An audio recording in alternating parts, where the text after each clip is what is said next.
Good afternoon, saints and ain'ts. This is Revelation. We're getting into part 3 of what happened in the garden didn't stay in the garden. We left off in part 2 with the understanding that everything God says, every word he speaks, is a command. It's not a suggestion and it's not a request. Well, when we look at Adam in the garden, there were 4 specific commands that God gave to Adam. Now, there may have been more, but these are the only ones that are recorded. So therefore, I would say they're very important. There were 3 things God commanded Adam to do. One thing he commanded him not to do. So, in a sense, you could say there were 3 positives and 1 negative. But had Adam obeyed, everything would have been positive.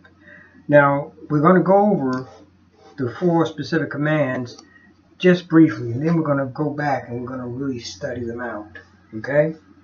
The first thing that God commanded Adam to do, actually the first 2 commands, are found in our foundation scriptures of Genesis chapter 1, verse 28, where it states, matter of fact, I'll read it out of the Amplified. And God blessed them, granted them certain authority, and said to them, be fruitful, multiply, and fill the earth, and subjugate it, bringing it, putting it under your power, and rule over, dominate the fish of the sea, the birds of the air, and every living thing that moves upon the earth. We also know from our other foundation scriptures of Psalms 8 verses 4 to 6 that everything was put under man's feet. Everything was put into his hands. But here, going back to Genesis 1 verse 28, the first thing that God commanded Adam to do was be fruitful and multiply. That wasn't a suggestion. That wasn't a request. That was a command. The second thing he commanded to do was subdue and rule over the earth. We're going to really focus on that word subdue. The third thing he commanded Adam to do is found in Genesis 2 verse 15, which says, the Lord took the man and placed him in the Garden of Eden to work and watch over it. So the third thing that God commanded Adam to do was to work and guard the garden. Then, in Genesis chapter 2, verses 16 to 17, this is the negative command, and negative in the sense that it was a don't do. God told Adam that he could eat of every tree of the garden, but one tree do not eat of it, because on the day that you eat of it, dying, in literal Hebrew, dying, you will die. And as we know that when Adam disobeyed the Lord, he died first spiritually, and then he died hundreds of years later naturally. So we see in this that there were 4 specific commands that the Lord rendered to Adam. Adam did not one of the 3 things that God told him to do. But the one thing that God told him not to do, that's what he did. And before we get into the a deeper study of the commands, I just want to point something out that I find very interesting in the Hebrew. Now, I'm not with any form of numerology other than biblical numerology. When I say biblical numerology, I'm saying like that which is taken from the actual languages, such as in the Hebrew, as we have stated, there are 22 letters in the alphabet. Each letter has a corresponding number and an image or a picture that's attached to it.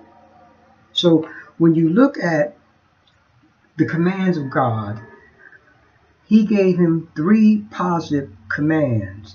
Well, the letter and number for 3 is Gamal.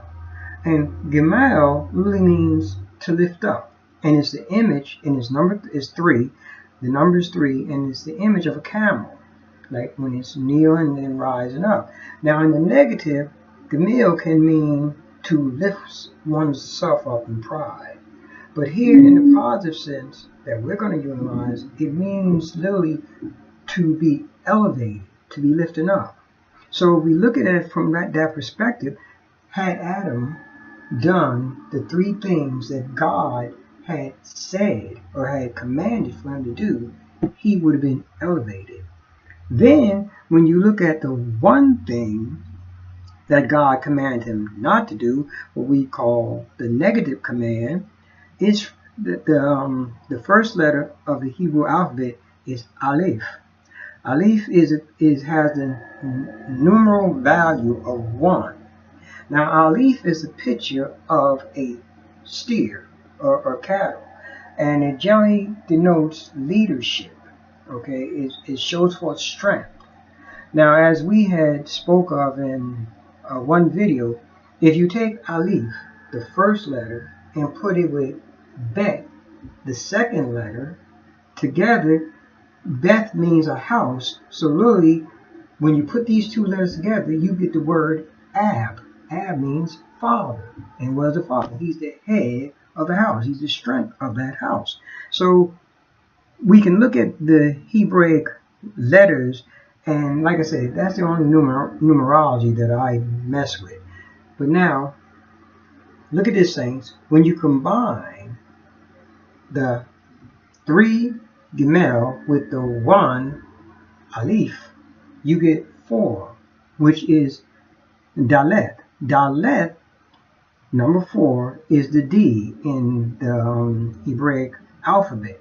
And the picture is literally a door, an opening, a passage into. So when you equate all this and refer it to Adam, had he done the 3 positives, the 1 negative, had he done them, a door would have been open for him to enter into.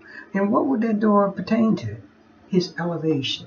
Because remember, elevation in God comes by 2 things: obedience to his word and the proper attitude towards his word. What that means is how you esteem his word, how you respond and react to his word, showing the proper respect for what he has said.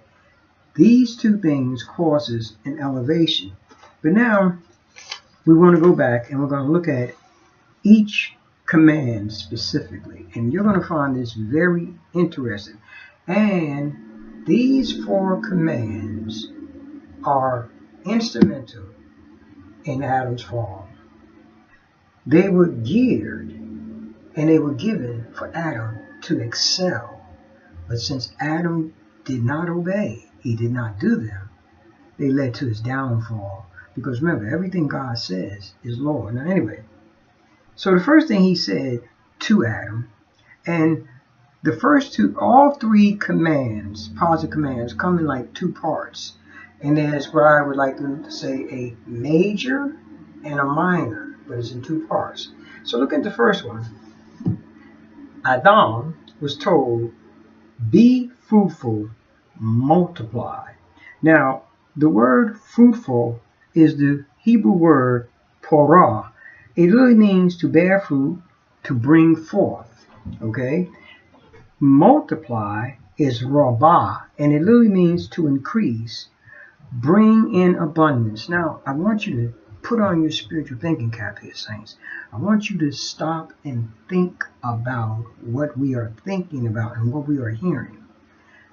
God told Adam, and obviously that would relate back to his wife Eve. Adam as the head, Eve is the body. One unit. God called their name Adam. God didn't call Eve woman, Adam did. God did not name Eve Eve. Adam did, because the head defines the body. So anyway, God says be fruitful and multiply. Now, beyond any concept, Eve had to have been the most beautiful woman who ever lived. Think about it, saints. Now, Adam and Eve were created in past eternal time. Why do I say that? Because time as we know it now did not come into effect until the fall. And this is temporal time, or so it's designated. But Adam was created in eternal time. Prior to the fall, he was immortal. Now, Eve, as I stated, had to be the most beautiful woman who ever lived. So that causes a question to arise. Why would Adam, with this beautiful woman, and I know he loved her, I mean, she came out of him. Excuse me. Why didn't he get busy? Now, I mean, that might sound a little, rude or crude, but let's just deal with it as it is. Why didn't he get busy? Now, you can assume that there was a command, or because remember, there's no suggestions or requests, that God may have said, well, wait for what? Now, God never plans a failure. So God obviously didn't tell Adam or even conceive, well, Adam, let's just wait until you sin, because God knew that Adam would sin, and wait till you fall, and then you are spiritually dead, and then you will start producing children in your own image of spiritual death. God doesn't plan failures. So right from the back, we can see that here was one command, and I believe it was time sensitive. Now, granted, saints, we don't know how long Adam and Eve were in the garden, because as I stated, they were created in eternal time past, not in the time that we deal with, which is temporal time. So we have no concept of how long they were in the garden. So if you look at it geographically and every other kind of way you look at it, you can look at it, people say, oh, based on this, the earth is only 6,000 years old. You forget, when Adam sinned, everything changed. Even the natural order of things, even certain things that pertain to the earth, and maybe even to the solar system and the universe, who knows, but definitely the earth, there was a great change.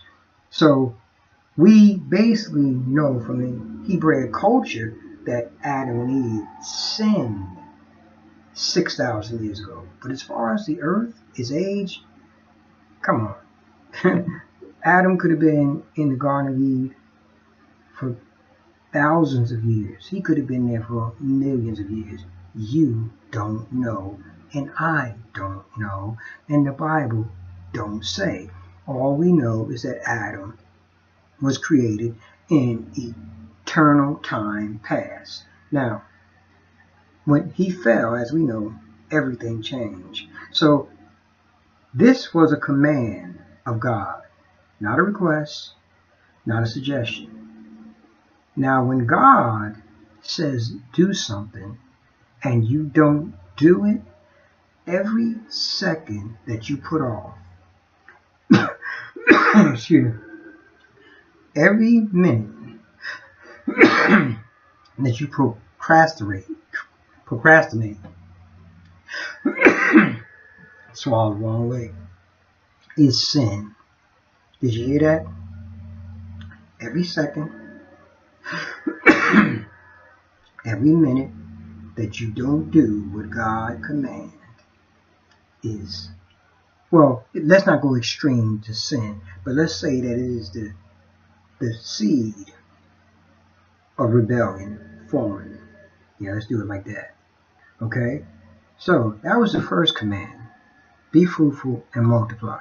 Now, when some look at what is called the gap theory, which is believed that in between Genesis 1:1 and Genesis 1:2, there's a gap period of time where other things occurred. Now, I believe that that is true. I don't believe totally in what is called the gap theory, because I don't believe it's a theory. Many who do not agree with the concept of a time gap in between, they do believe this, based in the Hebrew language.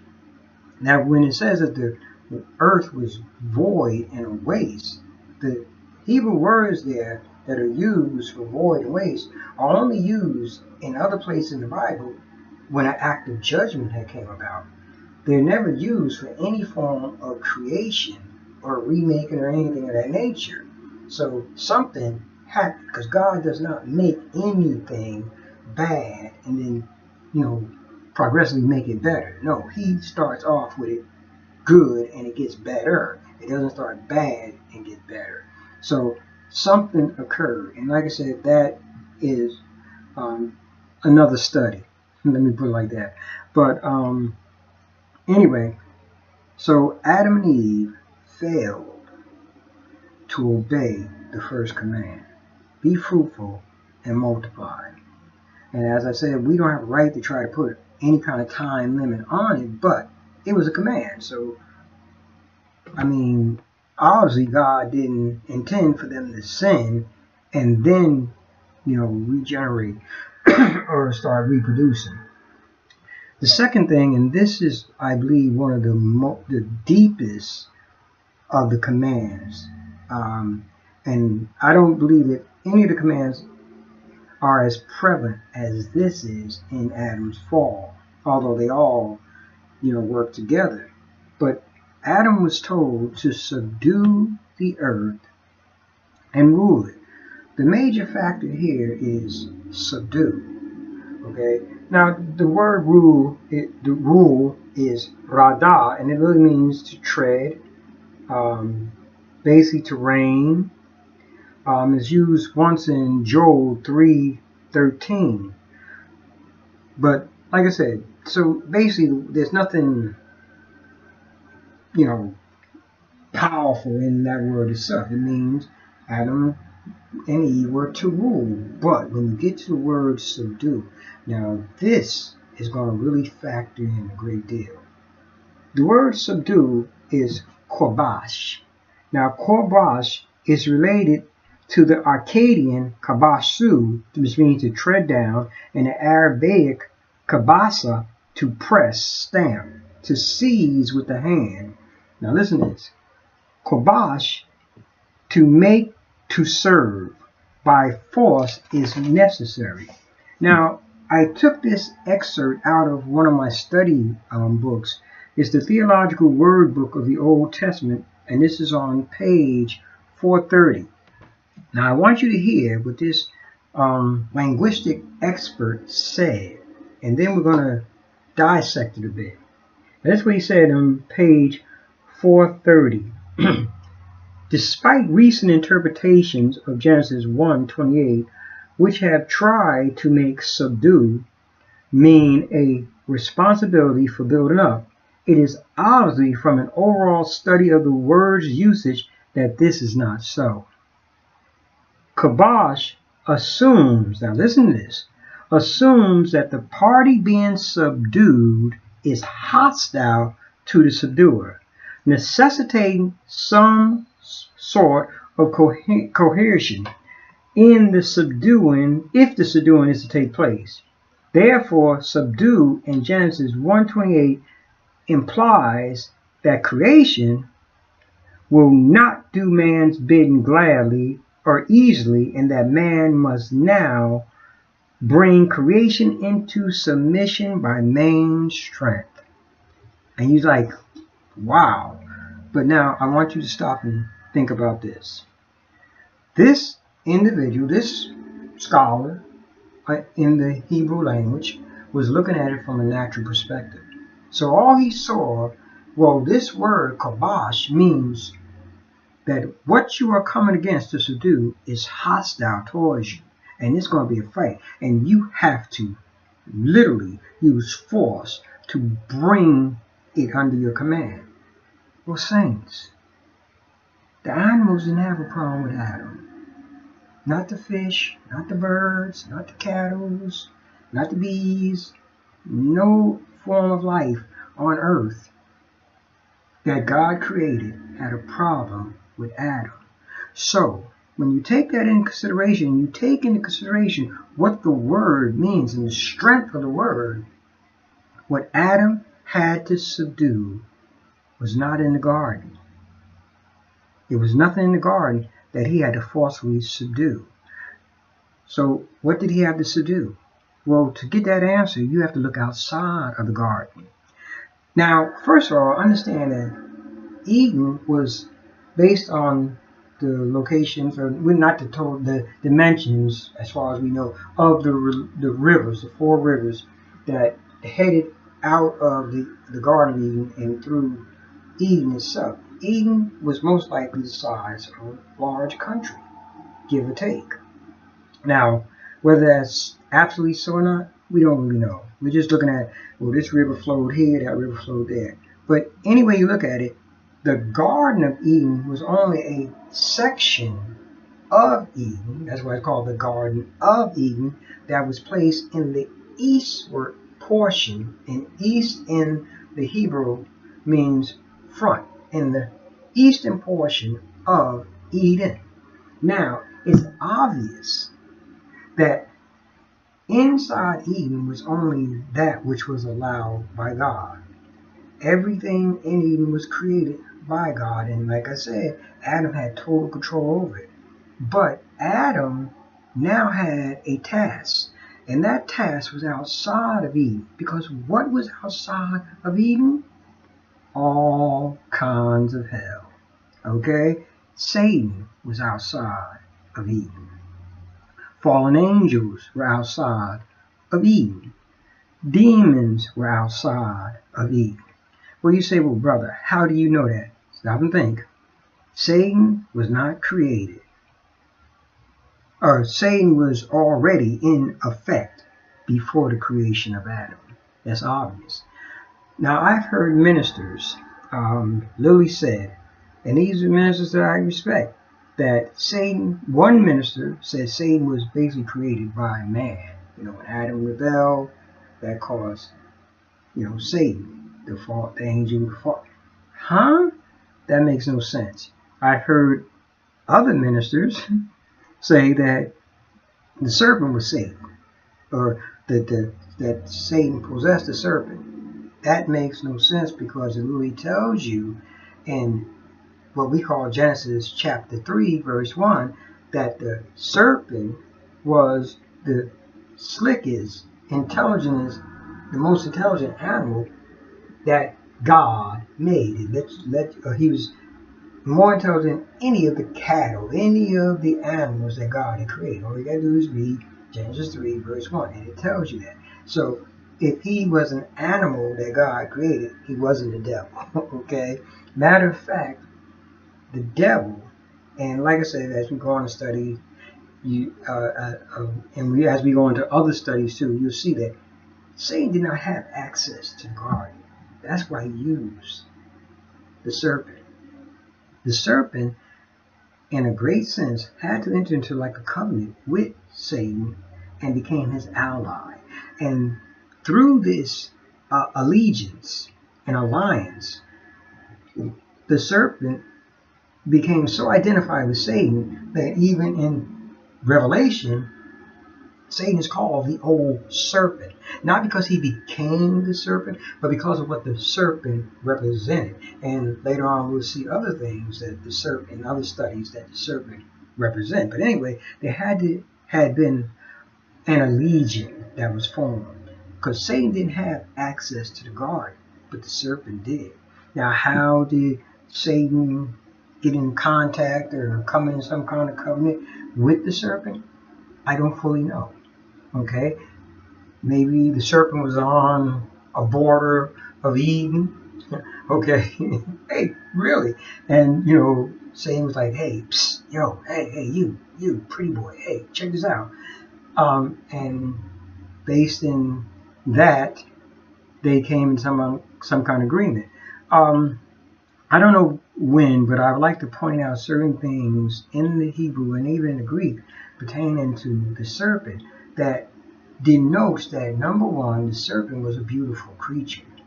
Number two, we know that the serpent did not crawl on his belly as snakes do today, because part of the curse was that, hey, you're going to crawl on your belly and eat dust. That meant he wasn't doing it prior to the curse that was invoked on him because of his participation in Adam's fall.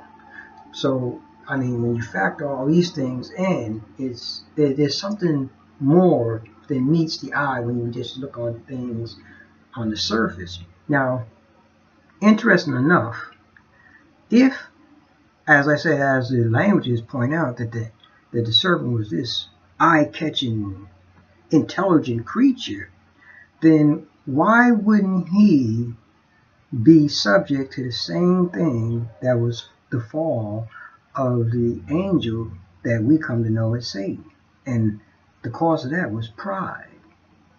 Because just, you know how this, I mean, any believer who's done any study and knows how Satan works, he suggests this. He will come and say, wow, you know, look at you. You all that in a bag of chips, good looking, super intelligent. Why should Adam run stuff? I mean, hey, listen, why don't we work it like this? Now, I could be God, or, you know, you could worship me or whatever, and you could be man, you know, or like man in regards of in command of the earth. And together, we'll run this thing, buddy. You know, it's funny, but I truly believe that something like that went down, and the serpent became in partnership with Satan. So anyway, Adam was commanded to subdue the demonic evil forces outside of the garden. Now, saints, you got to understand this. We think that God just left Satan to test us. Well, if you read in the first chapter of James, God cannot be tempted by evil, nor does he tempt or test anyone with evil. So he doesn't have this devil here to test you and train you and to, you know, get you in line. Because part of that, if you look at it just from a natural perspective, who would put a mad, perverted killer in charge of their children, knowing that, well, some of them might die, but hey, you know. So, you know, God would allow man, who he loves, to fall into sin to the extent where they are totally separated from him. And when you leave this earth, that's it. Therefore, whoever leaves this earth without Christ, that's it. You will forever be separated from God. So God would allow some creature to be in such control of you that you could be lost? No. God doesn't plan failures, okay, as I stated. Nor does he use evil as a testing ground. So now, if God didn't leave the devil to test us, what is the devil doing running around loose? Good question. Here's the answer. It was Adam's job to subdue him. It was Adam's job to put him where later in Revelation we see that a strong angel, whoever the angel was, puts him in chains in the abyss. Now the abyss itself is a subject of great study, okay, but that's not what we're doing right now. But I totally believe, and like I said, I'm only going so far in this direction, but it was Adam's job to put Satan in the abyss and chain him there until judgment. It was not God's. It was not God's job to do that. So we know, number 2, command, subdue the earth and rule. Adam failed to do it. So next time you're wondering about all the evil in this world and whatnot, and you want to wonder about why God allows it, look at Adam, okay? Adam was in charge of this world system, but like I said, that's for later on in the study. The third positive command that God gave Adam was to work, and the word work in the Hebrew really means to serve him, okay? To work the garden and watch over it. Now, this is interesting. This is coming out, as I said, Genesis chapter 2, verse 15. The Lord God took the man and placed him in the Garden of Eden to work and watch over it. Watch over is shomar. Shomar literally means to hedge about as with thorns. That is guard, generally to protect, attend to. It also means to observe something, so you're watching it, and you've already set up the perimeter of protection around it, the field of protection around it, but now you're watching and observing. Shomar is often used to describe the rigorous keeping of an obligation, especially to command of God, and is used this way in Exodus 20 verse 6 and Deuteronomy 5:10. Now, the interesting thing about this is, now when you stop and think about Adam serving in the garden, he didn't have to toil. There was no sweat.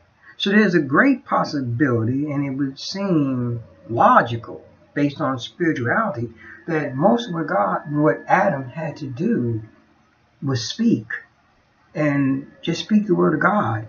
And it was so. How do we even conceive that? Look at Yahshua. Yahshua spoke and things happened. Yahshua is the last Adam or second Adam. We're talking about the first Adam. Now, we constantly make the mistake that since Yahshua is God manifested in the flesh, that it was a whole different criteria and agenda for him than that of Adam. That's not so, saints. Adam is the full, or was the full head and representation of man. Yahshua is the full representation of man now. So, I just want you to take into consideration these three commands that we went over, three positive commands, but we're out of time, so we'll continue in this vein when we go on in our study of what happened in the garden didn't stay in the garden. But in conclusion, think about this. Every second that you do not fulfill a command of God is heading towards rebellion. So think about this, and when we get back, we're going to conclude a lot of what caused the fall. Okay? So anyway, as always, saints, know the word you hear, and hear only the word you know. Anything else, don't even receive it. If it's not from God, pertaining to spiritual matters, do not receive it. Amen. Be blessed, saints, to be a blessing.